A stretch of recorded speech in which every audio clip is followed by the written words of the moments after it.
For suppose అది లేదు, cancer involve అయి తీసేయాల్సి వచ్చింది అనుకోండి, దాన్ని కూడా క్రియేట్ చేయొచ్చు. ఏరియోలా అంటే ఆ బ్లాక్ కలర్ ది క్రియేట్ చేయొచ్చు, నిప్పుల్ కూడా క్రియేట్ చేయొచ్చు. బట్ అది స్టేజ్డ్ క్రియేషన్ అంటారు. అన్ని ఒకేసారి కాకుండా స్టేజ్ బై స్టేజ్ చేస్తాము. దానికి కూడా ప్రొసీజర్స్ ఉన్నాయి. అలా క్రియేట్ చేసిన నిప్పుల నుంచి ఫీడింగ్ అవ్వదు కానీ బట్ స్టిల్ కాస్మెటిక్ గా చేయొచ్చు. అంటే వాళ్ళకి కాన్ఫిడెన్స్ వస్తుంది అనుకున్నట్టు స్టార్టింగ్ లో చేయొచ్చు. దెన్ మ్యామ్ చాలా మందికి చాలా చిన్న సైజ్ ఉంటుంది, ఏజ్ పెరిగినా అంటే పెళ్ళైనా కూడా వాళ్ళకి చాలా అసలు ఫ్లాట్ ఉంటుంది కంప్లీట్. కొంతమందికి ఏంటంటే అది లేకపోవడం వల్ల మ్యారేజెస్ అవ్వట్లేదు అనే ఫీల్ లో కూడా చాలా మంది ఉంటారు. సో వాళ్ళకి ఏమైనా ఇలా సర్జరీ చేయించుకునే వాళ్ళు ఉన్నారా, ఆప్షన్ ఉందా?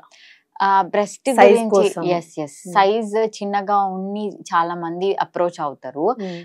You will be very surprised. Men అనడం కంటే ఎక్కువ ఫీమేల్ టీజింగ్ ఎక్కువ ఉంటది యాజ్ ఫ్రెండ్స్ కూడా. కొంతమంది ఏంటంటే అది క్యాజువల్ గా తీసుకొని personal choices, completely personal choice. కొంతమందికి ఏం అనిపించదు నన్నంటే నాకేంటి అని, సో దెన్ అలా పర్వాలేదు. కొంతమంది చాలా సీరియస్ గా తీసేసుకొని డిప్రెషన్ లోకి వెళ్ళిపోయి బయటికి రాకపోవడం, అలాంటి చాలా యంగ్ పీపుల్ ని మేము చూసాం. సో వాళ్ళకి ఏంటంటే దేర్ ఆర్ ఆప్షన్స్. ఇప్పుడు బ్రెస్ట్ సైజ్ పెంచుకోవడానికి సేఫ్ గా 2 ఆప్షన్స్ ఉన్నాయి. ఒకటి ఫ్యాట్ గ్రాఫ్టింగ్ అని, వాళ్ళ ఫ్యాటే తీసుకొని బ్రెస్ట్ లోకి ఇంజెక్ట్ చేయొచ్చు. రెండోది ఇంప్లాంట్స్ అని, 2 రకాలు చేయొచ్చు. వాళ్ళని ఒక్కసారి కన్సల్టేషన్ కి వస్తే వాళ్ళకి ఆప్షన్స్ ఉన్నాయి, మేము చెప్తాం.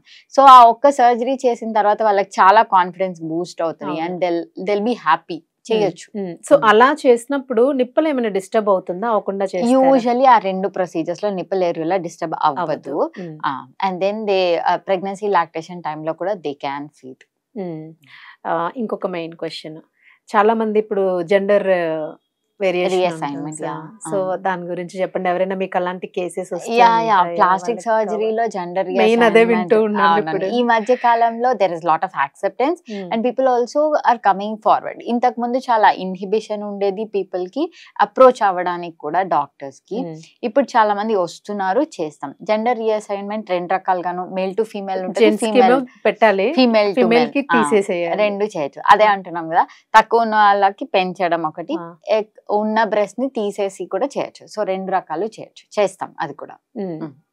సో ఎంత టైం పడుతుంది మ్యామ్ వాళ్ళకి ఒకవేళ అది డిపెండ్స్ కోలుకోవడానికి గానీ? ఎనీ సర్జరీ యూజువల్ గా మన బాడీ హీల్ అవ్వడానికి ఒక 2 to 3 weeks పడుతుంది.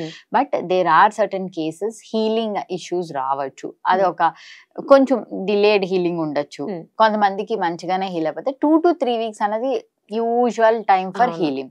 ఆ 2 to 3 weeks కూడా ఇంట్లోనే ఉండి ఏం పని చేయకుండా రెస్ట్ తీసుకోవాల్సిన పని లేదు. మోస్ట్ ఆఫ్ ద సర్జరీస్ లో 1 week ప్రాపర్ గా ఇంట్లో ఉండి కొంచెం రెస్ట్ తీసుకొని 1 week నుంచి యూజువల్ దేర్ యాక్టివిటీస్ స్టార్ట్ చేయొచ్చు. So activities of daily life అన్నది 2nd day నుంచే చేసుకోవచ్చు. అట్లా మేము ఇన్స్ట్రక్ట్ చేస్తాం depending on the type of surgery. కొన్నిటికి రెస్ట్ తీసుకోవాల్సిన అవసరం ఉంటుంది, కొన్నిటికి పర్లేదు, వాళ్ళ వర్క్ చేసుకోవచ్చు. Ma'am they can use the tight అంటే బ్రాస్ అవి యూజ్ చేయొచ్చు ఆఫ్టర్ సర్జరీ? లేదని కొన్ని ప్రొసీజర్స్ కి కంప్రెషన్ గార్మెంట్స్ అంటాం, సపోర్టివ్ గార్మెంట్స్ ఇస్తాం. బ్రెస్ట్ ఆగ్మెంటేషన్ కి ఇస్తాం, బ్రెస్ట్ రిడక్షన్ కి ఇస్తాం.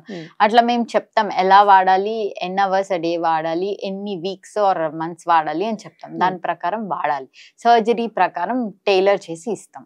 బాగుంది. అంటే చాలా మందికి ఇప్పుడు అసలు ఇది చాలా ఇంపార్టెంట్ టాపిక్. రెగ్యులర్ గా తరచూ ఈ సర్జరీస్ చేసుకుంటూ ఉన్నారు. సో మెడిసిన్ కూడా మీరు జనరల్ గానే ఉంటుంది. ఆ స్కార్ ఏమైనా ఉంటుందా దీనికంటే? అది షేప్ రౌండ్ కదా ఉంటుంది, ఆ స్కార్ ఏమైనా ఉండిపోతుందా లేకపోతే పోతుందంటారు? యూజువల్ గా నేను ఇందాక మనం డిస్కస్ స్కార్స్ టోటల్ గా ఏ సర్జికల్ స్కార్ అన్నా మాయమైపోదు. మనం ప్లాస్టిక్ సర్జన్స్ గా మేము ఏం చేస్తామంటే అది నేచురల్ గా ఫోల్డ్ లో పడేటట్టు చేయడం వల్ల కొన్ని అంటే 1 year దాకా స్కార్ రీమోడలింగ్ అవుతా ఉంటది. కొన్ని రోజులు గడిచిన తర్వాత ఆ స్కార్ బాగా ఫైన్ లైన్ అయిపోయి ఇన్కాన్స్పిక్వస్ గా అయిపోతుంది. బట్ స్కార్ అన్నది ఉంటది, కంప్లీట్ గా మాయమైపోతుంది. పెద్దగా పోదు కానీ మేనేజబుల్ గా ఉంటుంది. ఓకే, ఎనీవే ఏదైనా కూడా బూస్టప్ అయితే వస్తుంది కదా వాళ్ళకి, కావాలనుకున్నది సాధించుకుంటారు. Nice ma'am, thank you ma'am.